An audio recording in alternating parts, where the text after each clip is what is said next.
నమస్తే welcome to shadow news. ముందుగా bulletin headlines చూద్దాం.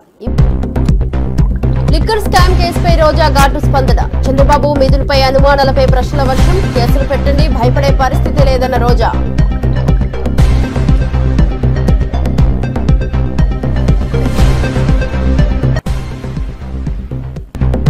వంచనగిరిలో మైసమ్మ బోనాలు ఘనంగా నిర్వహణ. మంత్రి భర్త మురళి నివేదించిన విధానం దుమారం. మద్యం కల్లు నివేదనపై సమాజంలో తీవ్ర విమర్శలు.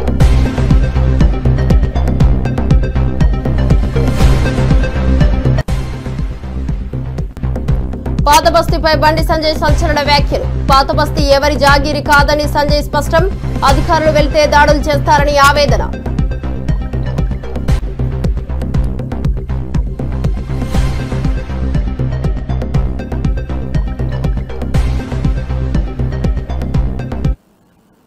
డీటెయిల్ చూస్తే పవన్ కళ్యాణ్ తాజాగా సినీ ప్రపంచంపై సంచలన వ్యాఖ్యలు చేశారు. టాలెంట్ లేకపోతే ఇక్కడ నిలబడడం అసాధ్యమని స్పష్టం చేశారు.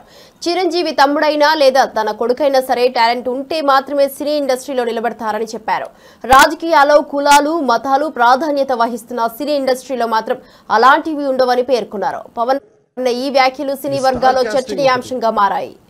చిత్ర పరిశ్రమ మీద ఎందుకు ఇంత గౌరవం అంటే మనందరం కులాల మీద మతాల మీద ప్రాంతాల మీద భాషల మీద కొట్టుకుంటూ ఉంటాం. But any film industry take in this world, especially Indian film industry, దీనికి there is no caste discrimination, there is no region discrimination, there is no religion discrimination, nothing.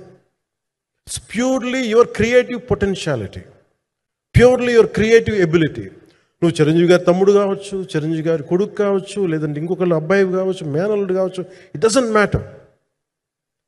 నీకు టాలెంట్ లేకపోతే నువ్వు నిలబడలేవు, నీకు సత్తా లేకపోతే నువ్వు ఇక్కడ ఉండలేవు. అది నా కొడుకైనా సరే. ఇట్ ఆల్ డిపెండ్స్ నీకు ఎంత టెనాసిటీ ఉంది, ఎంత పర్సీవరెన్స్ ఉంది, ఎంత నిలబెట్టుకోగలవు, ఎంత నిలదొక్కుకోగలవు, ప్రతికూలతలు ఎంత బలంగా నిలబడగలవు. ఒక నిర్మాత సినిమా తీయడం అంటే ఒక యజ్ఞం చేయడం లాంటిది. తిట్లు తినాలి, ఇబ్బందులు. ఈ స్టార్ కాస్టింగ్ ఒకటి అంటే చిత్ర పరిశ్రమ మీద ఎందుకు ఇంత గౌరవం అంటే. లిక్కర్ స్కామ్ పై కీలక వ్యాఖ్యలు వెలువడ్డాయి. చంద్రబాబు మిథున్ రెడ్డికి ఏమైనా సంబంధం ఉందని ప్రశ్నించారు. ఈ నేపథ్యంలో మాజీ మంత్రి రోజా ఘాటుగా స్పందించారు. మీరు ఎన్ని కేసులైనా పెట్టుకోండి, ఇక్కడ ఎవ్వడూ భయపడే పరిస్థితి లేదని స్పష్టం చేశారు. లిక్కర్ స్కామ్ లో చంద్రబాబు రోజా మధ్య మాటల యుద్ధం సాగుతుంది. రోజా ధైర్యంగా స్పందిస్తూ మద్యం విచారణపై తాము భయపడేదే లేదని అన్నారు. ఈ రోజు ఎవరైతే బలంగా వాళ్ళు చేసిన తప్పుల్ని ప్రశ్నిస్తున్నారో వాళ్ళని టార్గెట్ చేసి ఈరోజు 1 by 1 ఏ విధంగా తప్పుడు కేసులు పెట్టి తప్పుడు సాక్ష్యాలతో అరెస్ట్ చేస్తున్నారో చూస్తున్నారు. ముఖ్యంగా మిథున్ రెడ్డి గారికి ఈరోజు లిక్కర్ కి ఏం సంబంధమో నాకు చెప్పాలి.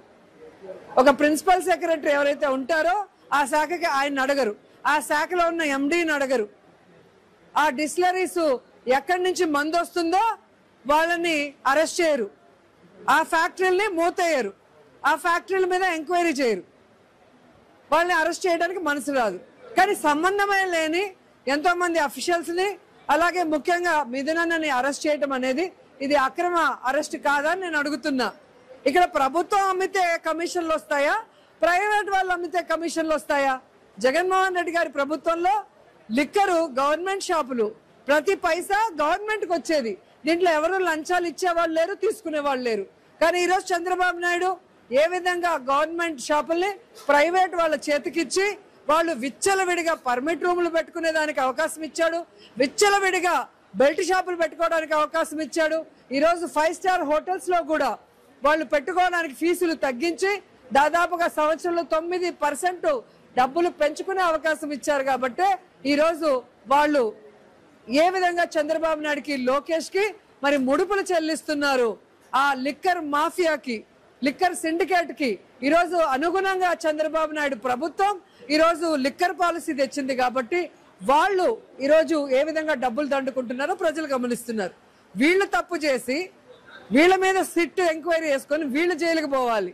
అది వదిలేసి తప్పే చేయని జగనన్న చుట్టూ ఉన్న అఫీషియల్స్ కి, జగనన్నకి నమ్మకస్తుడుగా ఉన్న మిథున్ రెడ్డిని ఈరోజు భయపెట్టాలో బెదిరించాలో అని కేసులు పెట్టి లోపల పెడితే ఇక్కడ ఎవడు భయపడే పరిస్థితి లేదు. ఎందుకంటే పెద్దిరెడ్డి ఫ్యామిలీ అంటేనే చంద్రబాబు నాయుడుకి నచ్చదు, అది అందరికీ తెలిసిన విషయం. గతంలో అధికారంలో వచ్చినప్పుడు సంబంధమే లేకుండా మిథునన్న మీద ఎలా కేసు పెట్టి లోపల పెట్టారో మనం చూసాం. మిథునన్న ఏమన్నా ఓడిపోయాడా? మళ్ళీ గెలవలేదా? మళ్ళీ ఈ రోజు కేసు పెట్టి లోపల పెడితే ఎవరు కూడా తప్పు అనుకోరు. ఎందుకంటే జగన్ అన్నకి అండగా నిలబడింది పెద్దిరెడ్డి కుటుంబం. ఈరోజు రాష్ట్ర వ్యాప్తంగా మీరు చూస్తే మెజారిటీ జిల్లాలు వాళ్ళు నించొని పనిచేస్తున్నారన్న కక్షతో వాళ్ళని దెబ్బ కొడితే పార్టీని దెబ్బ కొట్టినట్టు జగనన్నను దెబ్బ కొట్టని ఒక చీప్ పాలిటిక్స్ చేస్తున్నాడు చంద్రబాబు నాయుడు. చంద్రబాబు నాయుడు తెలుసుకోవాల్సింది, ఎన్ని దెబ్బలు కొడితే అంత బౌన్సింగ్ లో పైకొచ్చి నిన్ను నీ కూటమి ప్రభుత్వాన్ని కూకటి వేలతో సహా పెకిలించేస్తారు వైఎస్ఆర్ కాంగ్రెస్ పార్టీ కుటుంబ సభ్యులు, అలాగే ప్రజలు అన్న విషయం చంద్రబాబు నాయుడు, లోకేష్, పవన్ కళ్యాణ్ తెలుసుకోవాలని కూడా ఈ సందర్భంగా తెలియజేసుకుంటున్నా. అలాగే మగవాళ్ళు అయితే తప్పుడు కేసులు పెట్టి లోపల పెట్టొచ్చు, ఆడవాళ్ళు అయితే వాళ్ళ క్యారెక్టర్ల గురించి తప్పుగా మాట్లాడిచ్చచ్చు అనుకుంటున్నారేమో. ఈరోజు ఎవరిని వదిలిపెట్టాం. ఒక మహిళగా నా మీద వేసిన అభాండాల్ని, నన్ను చులకనగా మాట్లాడిన మీ భానుప్రకాష్ ని ఖచ్చితంగా వదిలిపెట్టే పరిస్థితి లేదు. మీరు కాదు, మిమ్మల్ని పుట్టించిన ఖర్జూరపు నాయుడు కూడా వాడిని కాపాడలేడని కూడా ఈ సందర్భంగా.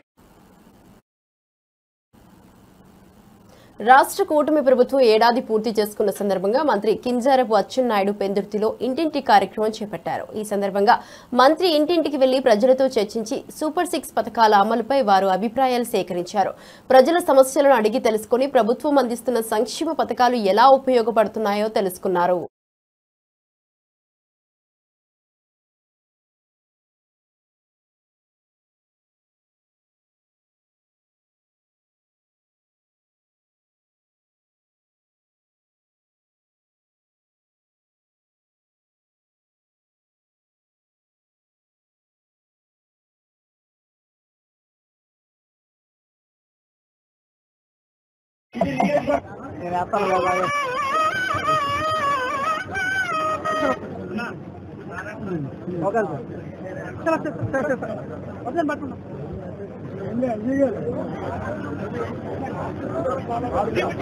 ఎంపీటీ సభ్యులు మానసి గారు, అలాగే బుచ్చి గారు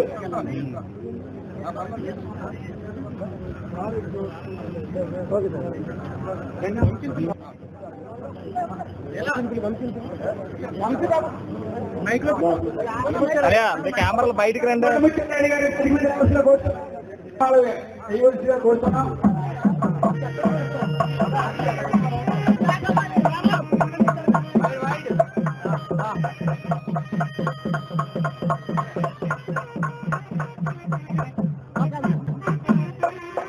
శక్తిని మీరు ముందుకు తీసుకెళ్లి నడిపించడంలో మా అజయ్ గారు సుపరి భాగంలో తొలి కార్యక్రమం చాలా మటుకు మీకు కంప్లీట్ చేద్దాం సార్ మీ ఆదేశాల మేరకు.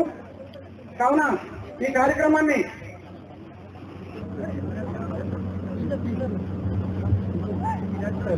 ఈ యొక్క కార్యక్రమానికి ముఖ్య అతిథిగా విచ్చేసినటువంటి మన రాష్ట్ర మంత్రివర్యులు గండి బాబీ గారికి, అలాగే మన నియోజకవర్గ పరిశీలకులుగా వచ్చినటువంటి కోర రాజబాబు గారికి, అలాగే అనకాపల్లి జిల్లా అధ్యక్షులు కొత్తల, మనకి ఎవరైనా ఏదైనా పని చెప్తే ఆ పని చూసా తప్పకుండా చేయడానికి నా స్థాయి శక్తులా నేను ప్రయత్నం చేస్తాను. ఒక 5 సంవత్సరాలు రాక్షస పాలన నుంచి బయటపడ్డాం. చాలా మంది అనుకుంటారు వెళ్ళిచ్చారో ఇచ్చారని. బాబు గారికి స్వాగతం, సుస్వాగతం. వరంగల్ జిల్లా గీసుకొండ మండలం స్వగ్రామం వంచనగిరిలో కోటగండి మైసమ్మ బోనాలు ఘనంగా జరుగుతున్నాయి. ఈ సందర్భంగా మంత్రి కొండా సురేఖ భర్త మురళి అమ్మవారికి మద్యం కల్లు శాఖగా నివేదించడం పెద్ద సంచలనంగా మారింది. ఈ చర్య స్థానికంగా చర్చనీయాంశంగా మారింది. కొండా మురళి పూజా విధానం వివిధ విమర్శలు ఎదుర్కొంటోంది.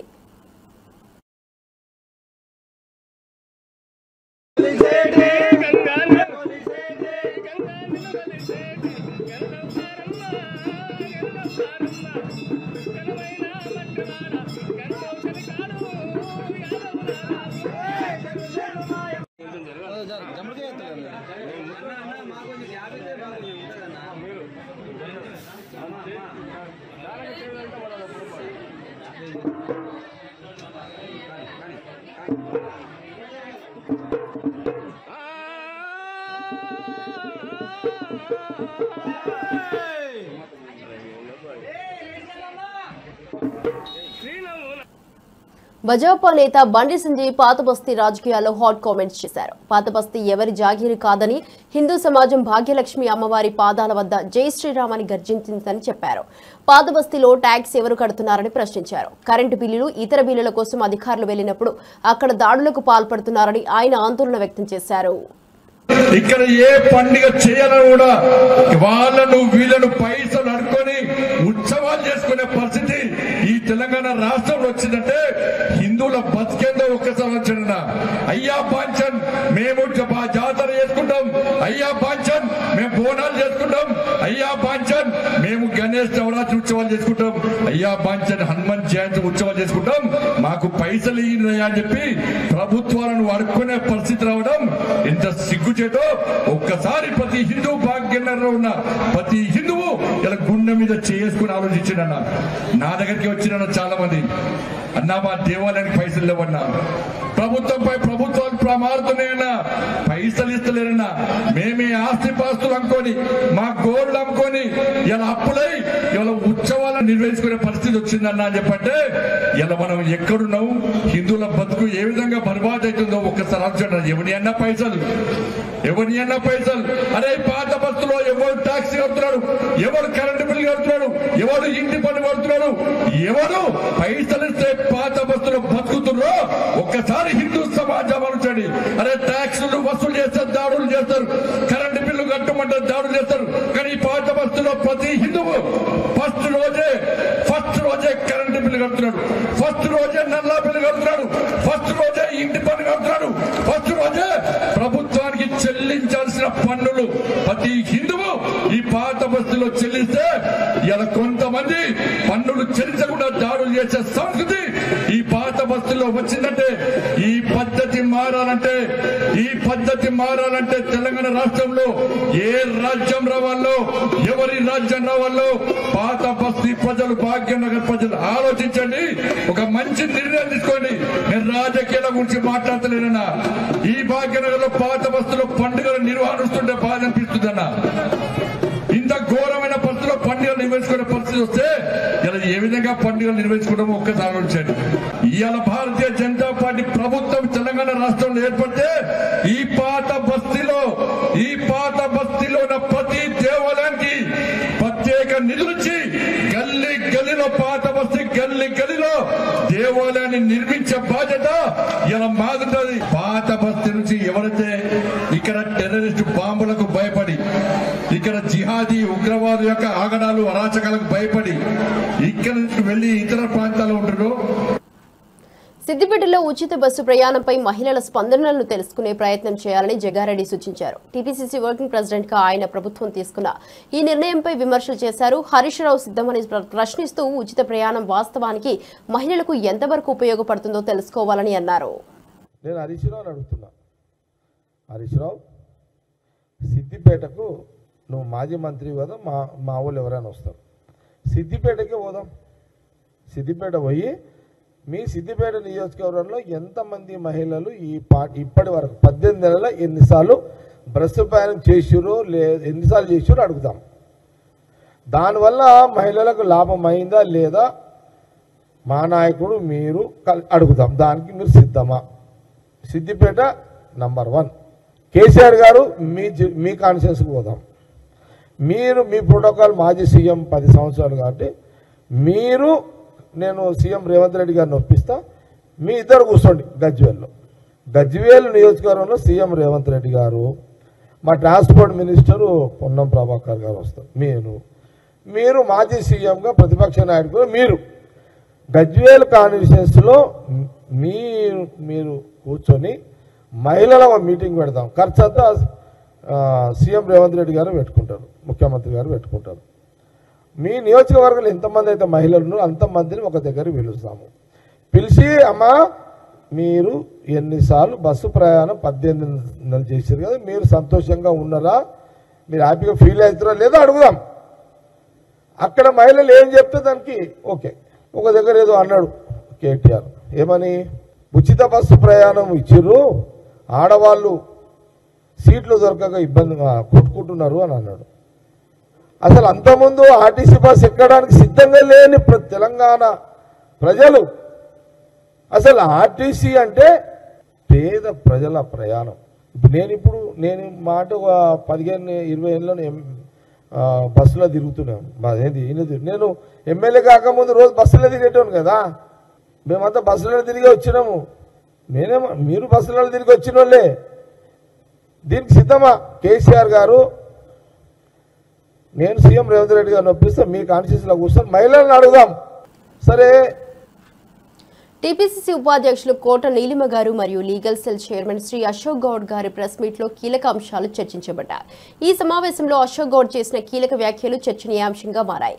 పార్టీ పరంగా తీసుకున్న నిర్ణయాలు మరియు భవిష్యత్తు కార్యాచరణపై స్పష్టత ఇచ్చారు. లీగల్ సెల్ ఇకపై తీసుకునే చర్యలకు సంబంధించి అశోక్ గౌడ్ వివరణ ఇస్తూ రాష్ట్ర వార్తా ప్రముఖంగా నిలిచారు. ఇక ఈ సమావేశం పార్టీ కార్యకర్తలకు ఆత్మవిశ్వాసం నింపినట్లు నీలిమ గారు తెలిపారు. ఈ మీటింగ్ కోసం తెలంగాణ నుంచి మాక్సిమం నెంబర్ డెలిగేట్స్ వెళ్ళడం జరుగుతుంది. Almost 100 to 150 delegates Telangana cell, Telangana Congress నుంచి వెళ్ళడం జరుగుతుంది.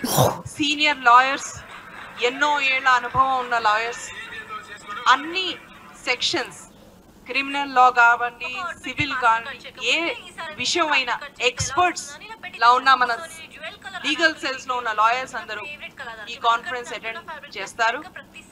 అలాగే అక్కడ ఉన్న సెషన్స్ లో కూడా పార్టిసిపేట్ చేసి తెలంగాణ ఏ రకంగా ముందుకు నడుస్తోంది, ఎన్నో రిఫార్మ్స్ లో, లీగల్ రిఫార్మ్స్ లో, పాలసీ రిఫార్మ్స్ లో, లెజిస్లేటివ్ రిఫార్మ్స్ లో, అలాగే మన రిప్రజెంటేషనల్ డెమోక్రసీ ఎలా ఉండాలి, ఈ విషయాల్లో ముందరకు వెళ్తున్న తెలంగాణ గురించి అక్కడ రీసెర్చ్, వాళ్ళ అనుభవం చెప్పడం జరుగుతుంది.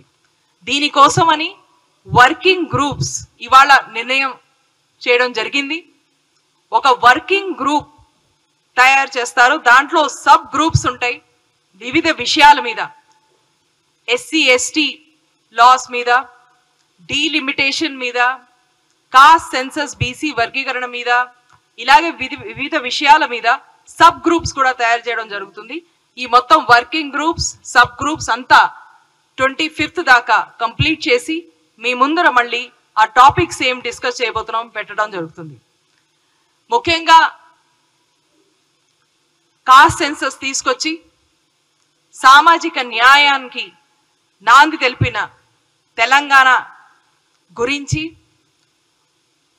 ఉద్యమాల గడ్డైన తెలంగాణ గురించి లీగల్ ఎక్స్పర్ట్స్ మొత్తం దేశం ముందర వాళ్ళ రీసెర్చ్, వాళ్ళ పాయింట్స్. మద్యం కుంభకోణం విషయంలో మద్యం వ్యాపారంపై తీవ్ర విమర్శలు వెల్లువెత్తుతున్నాయి. నల్ల బ్యాడ్జీలు ధరించి నిరసనలో పాల్గొన్న ప్రజలు వైఎస్ జగన్ మరియు ఎంపీ మిథున్ రెడ్డిని ప్రధాన సూత్రధారులుగా ఆరోపించారు. మద్యం కుంభకోణంలో మనీ లాండరింగ్ కేసులు బయటపడడంతో ఇంకా ఆందోళనలు ఎక్కువయ్యాయి. అధికారాన్ని అడ్డం పెట్టుకుని కుంభకోణాలకు తెరలేపారని కందికుంట వెంకట ప్రసాద్ మండిపడ్డారు. ఇక్కడ డిస్మిస్ అయితే మళ్ళీ సుప్రీంకోర్టు వరకు పోయి వచ్చినాం అంటే మీ దృష్టిలో కోర్టులకు విలువ లేదా? అక్రమ కేసులని మాట్లాడుతూ ఉన్నారు, అక్రమ అరెస్టులని మాట్లాడుతూ ఉన్నారు. కోర్టులో మీరు యాంటిసిపేటరీ బెయిల్కి అప్లై చేసిన తర్వాత హైకోర్టు తిరస్కరించింది, మళ్ళీ సుప్రీంకోర్టు కూడా తిరస్కరించిందంటే there is a prima facie evidence. అందుకనే తిరస్కరిస్తాయి కోర్టు. అందులో ఈ మ్యాగ్నిట్యూడ్ కానీ గ్రావిటీ ఆఫ్ ద కేసు కానీ 3,500 కోట్ల రూపాయల మద్యం కుంభకోణం ఇది. దీంట్లో ఉన్నటువంటి గ్రావిటీ కూడా, ఈయన పాత్ర మీద ఉన్నటువంటి అభియోగాలు కూడా కోర్టు దృష్టికి పోయిన తర్వాత prima facie there is an evidence అని చెప్పేసి కోర్టు నమ్మే మీకు బెయిల్ యాంటిసిపేటరీ బెయిల్ తిరస్కరించింది అనేది వాస్తవమా కాదా? జగన్మోహన్ రెడ్డి అండ్ కంపెనీ ప్రజలకు తెలియజెప్పాల్సినటువంటి బాధ్యత ఉంది. ప్రజలు కూడా అర్థం చేసుకోమంటాను వీళ్ళ ఆలోచన విధానం, వీళ్ళ ఉలికిపాడుతనం. అంటే మభ్య పెట్టి ఎదురుదాడి చేసి ఏమైతుందిలే, ప్రజల్ని నిరంతరం మభ్య పెడతాము, దీని గురించి పట్టించుకునేవాడు ఎవరులే, రేపు పొద్దున కోర్టులో శిక్ష పడితే కదా అంటే డిఫెన్స్ ముందుగా ఎందుకు సెట్ చేసుకుంటున్నారండి? మీరు కోర్టులో కొట్టేస్తారన్నప్పుడు భయం ఎందుకు మీకు? అరెస్ట్ అనేది ఒక క్రిమినల్ కేసు జరిగినప్పుడు మీరు ఎవిడెన్సెస్ ట్యాంపర్ చేస్తారని, బయట ఉంటే ఇంకా ఇబ్బందిగా ఇన్వెస్టిగేషన్కి అడ్డంకులు సృష్టిస్తారు. ఎందుకంటే మీరు చాలా ప్రభావవంతమైనటువంటి వ్యక్తులు వ్యవస్థలో. ఈ కొత్త సంస్కృతిని తెచ్చింది వైఎస్ రాజశేఖర రెడ్డి గారి హయాంలో మొదలైంది. ఇది గాలి జనార్దన్ రెడ్డిని ఎంకరేజ్ చేసింది మీరే. క్రోనీ క్యాపిటలిజం ఎంకరేజ్ చేసింది మీరే. అడ్డగోలుగా ప్రకృతి వనరులు కానీ రాజకీయ వ్యవస్థల్ని కానీ అడ్డం పెట్టుకొని దోచుకొని మళ్ళీ ఆ డబ్బు ద్వారా రాజ్యాధికారాన్ని పొందొచ్చు. డబ్బు ఉంటే మమ్మల్ని ఎవరు ఏం చేయలేరు, అధికారం ఉంటే మమ్మల్ని ఎవరు ఏం చేయలేరు, రాజకీయ పార్టీ ఉంటే మమ్మల్ని ఎవరు ఏం చేయలేరు అనే ధీమాతో జీవనం కొనసాగిస్తా అనేది, రాజకీయాలు చేస్తా అనేది వైఎస్ కుటుంబమే. అందులో భాగంగానే ఈ రోజు కూడా మీరు నమ్మినటువంటి సిద్ధాంతం ఏంటంటే అధికారం వచ్చిన తర్వాత 151 సీట్లతో దాన్ని అడ్డం పెట్టుకుని ఇటువంటి కుంభకోణం, ఇది కేవలం ఒక మచ్చుక మాత్రమే, ఇది మద్యం కుంభకోణం. ఇంకా చాలా ఉన్నాయి మీరు చేసినటువంటి. కింది స్థాయి నుంచి పై స్థాయి వరకు మీరు నమ్మిండేది పేటెంట్ రైటు ఈ కుంభకోణాలకు ఎవరికి ఉందంటే వైఎస్ కుటుంబానికి, వైఎస్ఆర్ పార్టీకే, వేరెవరికి లేదు. ఆ రోజున మీ తండ్రి గారి అధికారాన్ని అడ్డం పెట్టుకుని కుంభకోణాలకు తెరలేపింది కూడా మీరే, జగన్మోహన్ రెడ్డి గారు. మీకు కొత్త ఏం కాదు ఈ రోజున. అసలు వైసీపీ ఎంపీ మిథున్ రెడ్డి అరెస్టు అక్రమమని వస్తున్న ఆరోపణలను హోంమంత్రి వంగలపూడి అనిత ఖండించారు. ఆయన అరెస్టు పక్కా ఆధారాలతో జరిగిందని, సరైన ఆధారాలు లేకుంటే కోర్టు రిమాండ్ ఎందుకు విధిస్తుందని ప్రశ్నించారు. శ్రీ సత్యసాయి జిల్లా మడకశిరిలో మీడియా సమావేశంలో మాట్లాడిన అనిత త్వరలో ఆ ప్రాంతంలో డిఫెన్స్ ఫ్యాక్టరీ ఏర్పాటు కానున్నట్లు తెలిపారు. మేము వెళ్ళి చేసిన తప్పేంటి? మేము అక్కడికి వెళ్ళి కనీసం మమ్మల్ని ఎక్కడికి పోనివ్వలే. మేము వెళ్ళి డిఎస్పీకి రిప్రజెంటేషన్ ఇచ్చి వచ్చినాం. డిఎస్పీకి రిప్రజెంటేషన్ ఇచ్చి వస్తే మా ఇద్దరి మీద అట్రాసిటీ కేసు పెట్టారు. అది అక్రమ కేసు అంటే అర్థమైందా? సో చాలామంది ఒక సోషల్ మీడియాలో ఒక పోస్ట్ని ఫార్వర్డ్ చేసినందుకు, ఒక వచ్చిన పోస్ట్ని రీట్వీట్ చేసినందుకు, ఫార్వర్డ్ చేసినందుకు ఒక కేసు పెట్టారు. అది అక్రమ కేసు అంటే. అమ్మఒడి ఒకరికి ఇస్తానంటే, ఇద్దరికి ఇస్తానంటేవి ఒకరికే ఇచ్చేవి ఏంటి అని చెప్పి ఒక సోషల్ మీడియాలో ఒక పోస్ట్ పెట్టినందుకు దాన్ని అర్ధరాత్రులు ఇంట్లోకి దూగి లైట్లు పగలగొట్టి ఏదో డెకాయిట్ని తీసుకెళ్ళడం అదే అక్రమ అరెస్ట్ అంటే. అర్థమైందా? అసలు సంబంధమే లేని ఇష్యూలో ముఖ్యమంత్రి, అన్ని సంవత్సరాలు ముఖ్యమంత్రి చేసిన వ్యక్తిని, ప్రతిపక్ష హోదా కలిగిన వ్యక్తిని 53 రోజులు మీరు అక్రమంగా అరెస్ట్ చేసి జైల్లో పెట్టారు. అదే అక్రమ అరెస్టులు అంటే. ఈరోజు సాధారణంగా జగన్మోహన్ రెడ్డి ఊర్లోకి వస్తున్నాడంటేనే షాపులన్నీ మూయించేసి మా ఇంట్ల దగ్గర హౌస్ అరెస్టులు చేసి మమ్మల్ని కూడా రోడ్డు మీదకి రానివ్వకుండా చేశారు. అవి అక్రమ అరెస్టులు అంటే. ఇవి కాదు అక్రమ అరెస్టులు అంటే. అది అక్రమ అరెస్టో సక్రమ అరెస్టో కోర్టులు చెప్తాయండి. ఒక ఎంపీని అరెస్ట్ చేయడం అనేది it's not a easy thing. ఎన్నో ఎవిడెన్స్లు ఉండి, పక్కా ఎవిడెన్స్లు ఉంటేనే కానీ ఒక ఎంపీని అరెస్ట్ చేయలేం. ఈరోజు నాలాంటి దాన్నో మీలాంటి దాన్నో తీసుకొచ్చి ప్రతిపక్షంలో ఉన్నప్పుడు ఎలాగోలాగా చేసేయచ్చు, ఏదైనా కేసు పెట్టవచ్చు. కానీ ఒక ఎంపీ మీద మేము పెడుతున్న అరెస్ట్ చూపించారు అనేటప్పుడు వితౌట్ ఎనీ ఎవిడెన్స్ చేయకూడదు. అన్నమయ్య జిల్లా లక్కిరెడ్డిపల్లి పోలీస్ స్టేషన్లో వైసీపీ నేత మాజీ ఎమ్మెల్యే రమేష్ కుమార్ రెడ్డిపై కేసు నమోదు చేశారు. సీఎం చంద్రబాబు, మంత్రి మండిపల్లి రాంప్రసాద్ రెడ్డిపై అనుచిత వ్యాఖ్యలు చేసినందుకు ఆయనపై టీడీపీ నాయకుడు మదన్ మోహన్ ఫిర్యాదు చేయగా పోలీసు అధికారులు కేసు నమోదు చేశారు. మంత్రి రాంప్రసాద్ రెడ్డి సోదరుడు కూడా ఫిర్యాదు చేయడంతో లక్కిరెడ్డిపల్లిలో ఉద్రిక్తత నెలకొంది.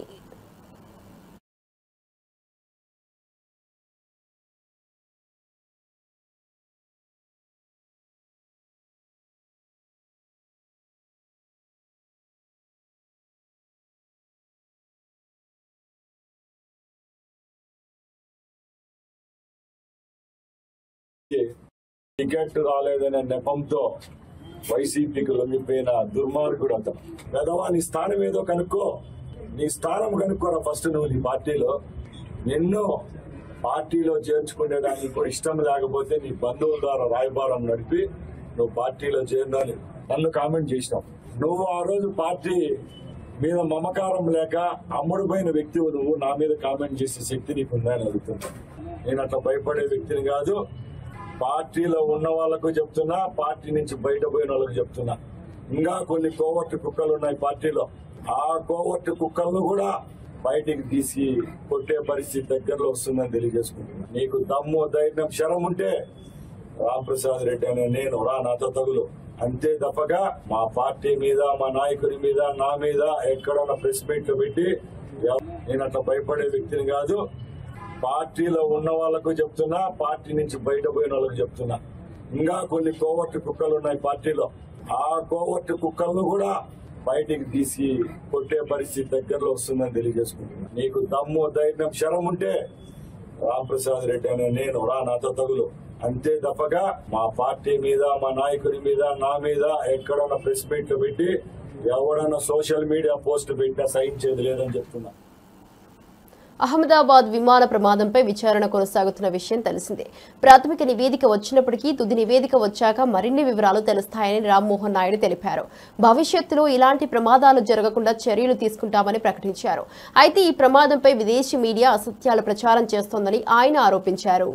2500 से 3500 मीटर रनवे की जरूरत होती है. मेरा सवाल आपके माध्यम से मिनिस्टर ऑफ सिविल एविएशन से प्रश्न है क्या ऐसी कोई फिजिबिलिटी रिपोर्ट तैयार की जा रही है? At all possible. So an alternate runway which can cater for the wide body operations is being considered in the budget. Also a greenfield airport for the city of Patna has been proposed. So we are actively looking into this solution by creating alternative airport. Dr. V. Sivdasan. Dr. V. Sivdasan. Dr. V. Sivdasan, yes, you have a question, yes, supplementary. Yes, sir. It relates to Patna Airport. Yes, sir. My question is related to the Patna Airport. Sir, my question is related to airport, sir. Yes, Patna Airport. In his answer, our respected minister says the commercial viability of the functioning of airport. My question is, sir, the commercial viability, the word commercial viability. In my hometown, one airport is there, Kannur Airport. There we have requested the government continuously, not only from our party and the parties and the government of Kerala requested the point of call status, sir, but they are not ready to allow the point of call status. If the theory of commercial viability is there, then why they are not allowing the point of call status? I request, ఇవి ఇప్పటివరకు నా bulletin update చూస్తూనే ఉండండి shadow news.